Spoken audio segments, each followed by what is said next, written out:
شر النفاثات في العقد. بسم الله الرحمن الرحيم. قل أعوذ برب الناس الله لا إله إلا هو الحي القيوم لا تأخذه سنة ولا نوم.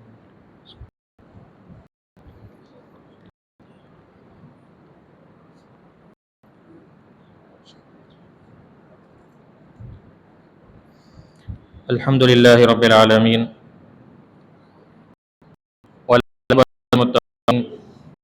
والصلاة والسلام على أشرف الأنبياء والمرسلين وعلى آله وأصحابه أجمعين. بعد رب اشرح لي صدري ويسر لي أمري واحلل عقدة من لساني يفقهوا قولي رب زدني علما. اللهم لا سهل إلا ما جعلته سهلا وأنت تجعل الحزن إذا شئت سهلا. تمام تعریفات اللہ رب العزت کے لیے. درود و سلام امام الانبیاء جناب محمد اور رسول اللہ صلی اللہ علیہ وسلم کی ذات گرامی پر. اعوذ باللہ من الشیطان الرجیم. بسم اللہ الرحمن الرحیم. یا ایہا الذین آمنوا لا ترفعوا اصواتکم فوق صوت النبی ولا تجهروا له بالقول كجهر بعضكم لبعض ان تحبط اعمالكم وانتم لا تشعرون. سورۃ الحجرات کے حوالے سے گزشتہ ہفتے ہم نے اس کی ابتدائی آیت کے بارے میں اور اس سورت کے اندر جو مضامین اللہ تعالیٰ نے ذکر فرمائے ہیں اس کے بارے میں کچھ باتیں جاننے کی کوشش کی تھی. دوسری آیت آج آپ کے سامنے تلاوت کی گئی ہے. اللہ رب العزت ارشاد فرما رہے ہیں کہ اے ایمان والوں لا ترفعوا، نہیں بلند کرو اپنی آوازوں کو فوق صوت النبی، نبی صلی اللہ علیہ وسلم کی آواز سے اونچی. ولا تجهروا له بالقول، اور ان سے اونچی آواز میں بات نہ کرو کجہر بعضکم لبعض، جس طرح تم آپس میں ایک دوسرے سے بات کیا کرتے ہو. ان تحبط اعمالکم، اگر ایسا کرو گے تو تمہارے اعمال تباہ و برباد ہو جائیں گے. وانتم لا تشعرون، اور تمہیں اس کا شعور بھی نہ ہوگا، پتہ بھی نہ چل سکے گا. گزشتہ آیت میں نبی کریم صلی اللہ علیہ وسلم کی بات کے بارے میں اللہ رب العزت نے ہمیں وضاحت کے ساتھ سمجھایا تھا کہ آپ کی بات آ جانے کے بعد کسی کی بات کو مقدم کرنا یہ اہل ایمان کے لیے جائز اور لائق نہیں ہے. اب اس آیت میں اللہ رب العزت نبی صلی اللہ علیہ وسلم کی آواز کے ہوتے ہوئے اپنی آواز کو بلند کرنے کا ادب سکھا رہے ہیں کہ ایک مومن کی شان کیا ہونی چاہیے، اس کا طریقہ کیا ہونا چاہیے. نبی کریم صلی اللہ علیہ وسلم کا ادب اور احترام ایک مسلمان کے نزدیک کتنا ہونا چاہیے کہ آپ صلی اللہ علیہ وسلم کی زندگی میں آپ صلی اللہ علیہ وسلم سے زیادہ اپنی آواز کو بلند کرنا یہ اللہ تعالیٰ نے منع فرما دیا. اور جس طرح آپس میں ایک دوسرے سے گفتگو کی جاتی ہے بے تکلف ہو کے نام لے کر آزادانہ اظہار کیا جاتا ہے بات چیت اور گفتگو میں، اس سے بھی نبی اللہ رب العزت منع فرما رہے ہیں. صحیح بخاری میں ایک حدیث آتی ہے کہ اللہ کے نبی صلی اللہ علیہ وسلم کے پاس بنو تمیم قبیلے سے تعلق رکھنے والے کچھ سوار آتے ہیں اور آپ سے کسی کو اپنے لیے حاکم مقرر کرنے کی درخواست کرتے ہیں کہ ہمارے لیے کسی کو امیر مقرر کر دیا جائے. تو نبی کریم صلی اللہ علیہ وسلم سوچ و بچار میں ہیں، مشورہ کر رہے ہیں. اس موقع پر اس امت کے بہترین لوگ جن میں ابو بکر صدیق رضی اللہ تعالیٰ عنہ اور عمر فاروق رضی اللہ تعالیٰ عنہ ہیں، یہ دونوں اس مجلس میں موجود ہیں. دونوں مشورہ دے رہے ہیں اور ایک نے کہا کہ میرے خیال میں اقرا بن حابس یہ زیادہ مستحق ہے، عقل مند شخص ہے، اس کو امیر بنا دیا جائے. اور ان دونوں میں سے ایک شخص نے یعنی عمر رضی اللہ تعالیٰ عنہ نے اس رائے کا اختلاف کیا اور اپنی رائے پیش کی. دونوں میں اختلاف پیدا ہوا اور بات یہاں تک بڑھی کہ وہ کہنے لگے کہ تم ہمیشہ میری مخالفت میں ہی لگے رہتے ہو. اور انسان جب آپس میں بات چیت کرتا ہے چاہے وہ حق پر ہی کیوں نہ ہو، بات اکثر بلند ہو جایا کرتی ہے، آواز بلند ہو جاتی ہے اور یہی معاملہ نبی صلی اللہ علیہ وسلم کی مجلس میں بھی پیش آیا، آوازیں بلند ہو گئیں۔ اللہ رب العزت نے تنبیہ کے طور پر فوراً آیات نازل فرما دی کہ نبی صلی اللہ علیہ وسلم کی موجودگی میں آپ کی آواز سے اپنی آواز کو بلند کرنا یہ اعمال کو برباد کر دینے کے مترادف۔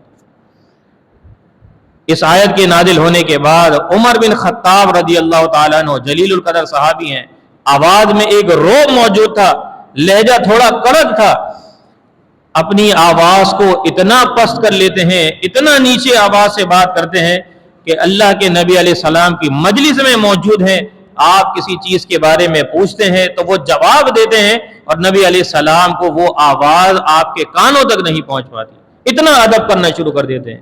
یہاں تک کہ نبی علیہ السلام دوبارہ پوچھتے، دوسری مرتبہ جب جواب دیتے تو تب کہیں جا کے ان کی آواز واضح ہوتی اور آپ علیہ السلام ان کی آواز کو سن پاتے۔ یہ صحابہ کرام نبی صلی اللہ علیہ وسلم کا اس انداز میں ادب کیا کرتے تھے۔ ایک اور صحابی ہیں، نبی صلی اللہ علیہ وسلم کے وہ خطیب ہیں، آپ علیہ السلام نے اکثر لوگوں کو جواب دینے کے لیے کھڑا کر دیتے تھے، ثابت بن قیس رضی اللہ تعالیٰ عنہ۔ ان کی آواز بھی بڑی ہی تیز تھی، اسی وجہ سے نبی علیہ السلام نے ان کو خطیب مقرر کیا تھا۔ جب یہ آیت مبارکہ نازل ہوئی تو ڈر گئے، اپنے آپ کو گھر تک محدود کر لیا۔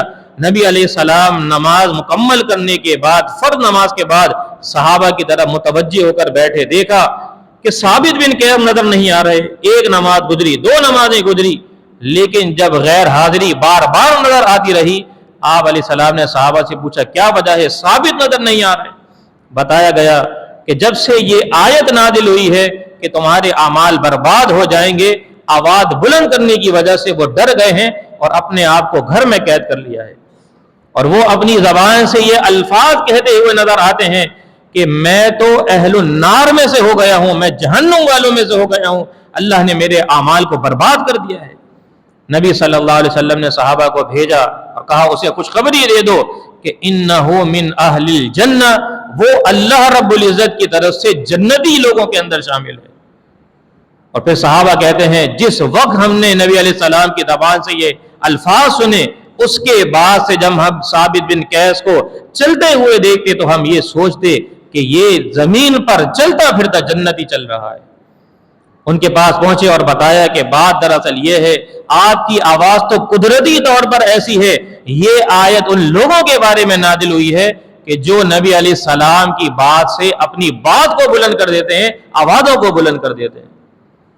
آج ہم نبی علیہ السلام سے محبت کے بڑے دعوے دار ہیں، ہر شخص یہ ایمان کا لازمی جزو ہے، عین ایمان ہے کہ نبی صلی اللہ علیہ وسلم سے محبت کی جائے، اس کے بغیر ایمان مکمل ہی نہیں ہوتا۔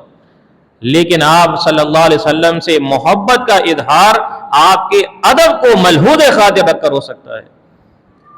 نبی علیہ السلام سے محبت کے تو میں اور آپ دعوے دار ہیں، لیکن اس کے باوجود کچھ لوگوں کو دیکھا جاتا ہے کہ آپ صلی اللہ علیہ وسلم کے نام کو بڑی گستاخی کے ساتھ لیتے ہیں۔ اللہ رب العزت فرما رہے ہیں جس طرح آپس میں بے تکلف ہو کے ایک دوسرے سے بات کرتے ہو، اس انداز میں نبی علیہ السلام کو مت پکارنا۔ دوسرے مقام پر اللہ قرآن مجید میں فرما رہے ہیں اس طریقے سے نبی علیہ السلام کو مت پکارو جس طرح تم آپس میں ایک دوسرے کو پکارا کرتے ہو۔ خود قرآن مجید میں اللہ رب العزت کی عادت یہ رہی ہے، دیگر جتنے بھی انبیاء گزرے ہیں سب کے بارے میں اللہ تعالیٰ فرما رہے ہیں یا ابراہیم یا عیسی ابن مریم یا نوح، تمام انبیاء کے بارے میں اللہ نام لے کر مخاطب ہو رہے ہیں، لیکن جب نبی علیہ السلام کی باری آئی تو اللہ رب العزت فرما رہے ہیں یا ایھا النبی یا ایھا الرسول یا ایھا المدثر یا ایھا المزمل۔ نام کا بھی ادب اللہ رب العزت اس لیے ہمیں سکھلا رہے ہیں کہ تم بھی اپنے اعمال کو برباد کرنے والے مت بن جانا، اپنی آوازوں کو بلند کر کے اور آپ کی بے ادبی کرنے کے بعد بھی۔ کچھ لوگوں کا یہ دعویٰ بھی ہے، عقیدہ ان کا غلط اور نظریہ بن چکا ہے کہ اللہ کے نبی صلی اللہ علیہ وسلم ہماری ہر مجلس میں موجود ہوا کرتے ہیں، حاضر اور ناظر ہونے کا یہ غلط عقیدہ ان کے درمیان موجود ہے۔ اول تو یہ عقیدہ ہی غلط ہے، اور دوسرے نمبر پر اس عقیدے کے اندر بے ادبی اور گستاخی بھی پائی جاتی ہے۔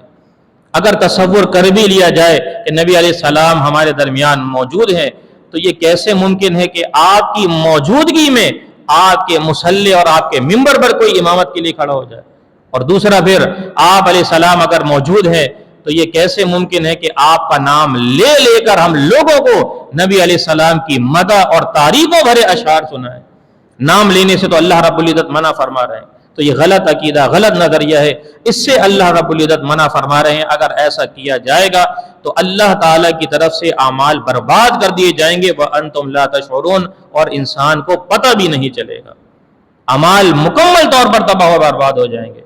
تو اپنے اعمال کو بچانے کے لیے نبی علیہ السلام کی ذات کی بھی ہمیں محبت کرنی ہے، ان کا احترام کرنا ہے، اور آپ کی بات کی بھی ہمیں احترام اور عزت کرنا ہے۔ نبی صلی اللہ علیہ وسلم کی بات کا ادب اور احترام کیا ہے کہ جب نبی صلی اللہ علیہ وسلم کی کوئی حدیث، صحیح حدیث ہمارے سامنے آ جائے کسی مسئلے میں بھی، اور اگر وہ مسئلہ میرے دماغ میں نہیں اتر رہا، میرے مفاد کے خلاف ہے اور میرے خاندان کے رویوں کے خلاف ہے، تو میں نے اسے تسلیم کرنا ہے۔ یہ نبی صلی اللہ علیہ وسلم کا ادب ہے، یہ نہیں کہ جو مجھے اچھا لگے اسے میں تسلیم کرتا رہوں، اور جو میرے خلاف فیصلے آئیں، میرے مذہب اور جماعت کے خلاف آئیں، میں اس کو رد کرتا چلا جاؤں۔ یہ نبی علیہ السلام کی بے ادبی اور گستاخی ہے۔ یہ اس سے بڑا گناہ ہے کہ نبی علیہ السلام کے سامنے آواز کو بلند کیا جائے اور نبی علیہ السلام کی بات کو ٹھکرانا، آپ کی حدیث کے مقابلے میں اپنا قول، اپنے کسی بڑے کی رائے کو پیش کرنا اور ہیلے بہانے تراش کے اسے ثابت کرنے کی کوشش کرنا، یہ زیادہ اللہ رب العزت کے عذاب کا مستحق بن جاتا ہے جو بندہ اس انداز سے نبی علیہ السلام کی بات کو رد کرنے کی کوشش کرتا ہے۔ اور لوگ اتنے نڈر ہو چکے ہیں کہ نبی علیہ السلام کی صحیح حدیث آ جانے کے بعد یہ باتیں کرتے ہوئے نظر آتے ہیں کہ بھائی حدیث تو درست ہے، صحیح حدیث ہے، لیکن چونکہ میرے مذہب نے، میرے امام نے اس کے مطابق عمل نہیں کیا، لہذا میں اس پر عمل کرنے کے لیے قابل نہیں ہوں، میں اس پر عمل نہیں کر سکتا۔ یہ کتنی بڑی جرت ہے، نبی علیہ السلام کی گستاخی، آپ کی بات کے مقابلے میں کسی دوسرے کی بات کو تسلیم کرنا اور اسے بلندی اور فوقیت دینا، یہ سراسر نا انصافی اور اللہ کے عذاب کو دعوت دینے کے مترادف ہے۔ لہذا آپ کی ذات کی بھی عزت اور احترام کیا جائے اور آپ کی بات کو بھی وہی مقام اور مرتبہ دیا جائے جو نبی علیہ السلام کی ذات کے بارے میں ہے۔ ان الذين يغضون اصواتهم عند رسول الله اولئك الذين امتحن الله قلوبهم للتقوى لهم مغفرة واجر عظيم، بے شک وہ لوگ جو اپنی آوازوں کو پست رکھتے ہیں، نیچا رکھتے ہیں نبی صلی اللہ علیہ وسلم کے سامنے، یہی وہ لوگ ہیں کہ جن کے امتحان اللہ رب العزت لے چکا ہے، جن کے دلوں کو پرکھ چکا ہے، للتقوی، اللہ نے تقوی کو ان کے دلوں کے اندر مزین کر دیا ہے، راسخ کر دیا ہے۔ لہم مغفرۃ و اجر عظیم، ایسے ہی لوگوں کے لیے مغفرت ہے اور اجر عظیم ہے۔ یعنی صحابہ کرام سے غلطی ہوئی، صحابہ کے بارے میں کچھ لوگ یہ عقیدہ رکھتے ہیں کہ صحابہ بھی جس طرح نبی صلی اللہ علیہ وسلم غلطی سے مبرہ اور پاک اور معصوم تھے، اسی طرح صحابہ سے بھی غلطی نہیں ہو سکتی۔ یہ غلط بات ہے، صحابہ بھی عام انسان تھے، بشر تھے، وہی ان کے اوپر نہیں آتی تھی، غلطی ہو بھی جاتی تھی، کبھی درست بات کی طرف بھی پہنچ جاتے تھے، اور غلطی کا ہو جانا یہ انسان ہونے کی علامت ہے۔ نبی علیہ السلام فرما رہے ہیں کل بنی آدم خطاؤن، بنی آدم کی تمام اولاد خطا کار ہے، اس میں صحابہ بھی ہیں، تابعین بھی ہیں، نیک لوگ بھی ہیں، بڑے بھی ہیں، سب شامل ہیں۔ غلطی کا ہو جانا یہ بڑی بات نہیں، غلطی سے توبہ کر لینا، اصلاح کر لینا، درستگی کر لینا، یہ سب سے بڑی بات ہے۔ اور صحابہ سے جب غلطی ہوئی، صحابہ نے فوراً اصلاح کی، توبہ تائب ہوئے، نبی علیہ السلام کی بارگاہ میں آئے، آپ نے اللہ سے ان کے لیے دعائیں کی، استغفار کیے، اللہ نے ان کو معاف فرما دیا۔ کیونکہ صحابہ کرام اس دور میں موجود تھے کہ جو دور جاہلیت تھا، بدترین دور تھا، گناہوں کی ایک بھرمار تھی، چاروں طرف سے فتنے اور گناہ اس موقع پر موجود تھے۔ نبی علیہ السلام لوگوں کا تزکیہ کرتے تھے، تعلیم دیا کرتے تھے، اس کے باوجود کسی سے غلطی سرزد ہو جاتی، اس پر حد کو قائم کیا جاتا اور اس کو پاک کر دیا جاتا تھا، اللہ اسے معاف کر دیا کرتا تھا۔ یہ صحابہ کرام کی شان ہے۔ غلطی ان سے ہوئی، اللہ نے ان کو معاف کر دیا، ان کا معاملہ اللہ رب العزت کی بارگاہ میں رضی اللہ عنہم ورضوا عنہ۔ ہر صحابی کے بارے میں اللہ تعالیٰ کا یہی اعلان ہے، اللہ ان سے راضی اور وہ اللہ سے راضی ہو جائیں گے۔ غلطی سے وہ پاک نہیں تھے۔ آج سوشل میڈیا پر بیٹھ کر صحابہ کرام کے خلاف گستاخیاں، بے ادبیاں کی جاتی ہیں، زبان درازیاں کی جاتی ہیں۔ غلطی اگر ان سے ہوئی، انہوں نے اس کی اصلاح بھی کی، اور اللہ رب العزت نے ان کے ساتھ پھر درگزر کا اور معافی کا معاملہ کیا۔ میں اور آپ جج بنا کر نہیں بھیجے گئے، فیصلہ کرنے والی اللہ رب العزت کی ذات ہے۔ ہمارے لیے نمونہ ہے، آئیڈیل ہے نبی صلی اللہ علیہ وسلم کی زندگی اور صحابہ کرام کا طرز عمل۔ اللہ تعالیٰ فرما رہے ہیں کہ اگر صحابہ جیسا ایمان لاؤ گے تو تب تمہارے ایمان کو قبول کیا جائے گا۔ تو صحابہ کے بارے میں اللہ فرما رہے ہیں کہ جن لوگوں نے اپنی آوازوں کو پست رکھنا شروع کر دیا، ایسے لوگوں کے دلوں کو اللہ نے جانچ لیا ہے، تقوی ان کے دلوں کے اندر اللہ نے راسخ کر دیا ہے، ان کے لیے ہی بڑے بڑے اجر و ثواب اللہ نے تیار کیے۔ تو لہذا اگر اجر و ثواب حاصل کرنا چاہتے ہیں، صحابہ کے نقش قدم پر چلنا چاہتے ہیں، تو ہمیں بھی اسی روش کو اختیار کرنا ہوگا۔ نبی علیہ السلام کے ادب اور احترام کو سمجھنا ہوگا، اپنی زبان کو درست انداز میں استعمال کرنے کی ضرورت ہے۔ ایک آخری حدیث بیان کر کے اپنی بات میں مکمل کرتا ہوں۔ اللہ کے نبی صلی اللہ علیہ وسلم فرما رہے ہیں کہ انسان بسا اوقات اپنی زبان سے کوئی ایسا کلمہ ادا کر دیتا ہے، ایسی بات نکال دیتا ہے جو خیر پر مبنی ہوتی ہے، اسے معلوم نہیں ہوتا، اچھائی کی بات کسی کو پہنچا دیتا ہے، اللہ کو وہ بات اتنی پسند آ جاتی ہے جس ایک کلمے کی وجہ سے انسان کو اللہ تعالیٰ اپنی جنتوں کا وارث بنا دیتا ہے۔ اور اس کے مقابلے میں بسا اوقات انسان کی زبان سے کوئی ایسا جملہ نکل جاتا ہے جو گستاخی پر، بے ادبی پر، اللہ کی ناراضگی کے کام پر مشتمل ہوتا ہے، اور وہ اس کو کوئی اہمیت نہیں دیتا اور منہ کھول کے بکنا اور بولنا شروع کر دیتا ہے۔ اللہ رب العزت کو یہ الفاظ اتنے ناپسند آتے ہیں، ساری زندگی کے اعمال اللہ برباد کر دیتا ہے، نیکیاں تباہ ہو جاتی ہیں، اور وہ جہنم والوں کے اندر شامل کر دیا جاتا ہے۔ خاص طور پر دینی احکامات میں، شعائر میں، نبی علیہ السلام کی ذات میں، صحابہ کے بارے میں اپنی زبانوں کو بہت زیادہ محتاط رکھنے کی ضرورت ہے۔ اسی میں ہماری کامیابی ہے، اسی میں ہماری فلاح اور بہبود ہے۔ اللہ رب العزت سے دعا ہے کہ اللہ تعالیٰ جو کچھ سنایا اس پر مجھے اور آپ کو عمل کرنے کی توفیق عطا فرمائے۔ انشاءاللہ اسی مضمون کو آگے کے جو دروس میں آگے بڑھایا جائے گا۔ اللہ رب العزت عمل کی توفیق عطا فرمائے۔ وآخر دعوانا ان الحمدللہ رب العالمین۔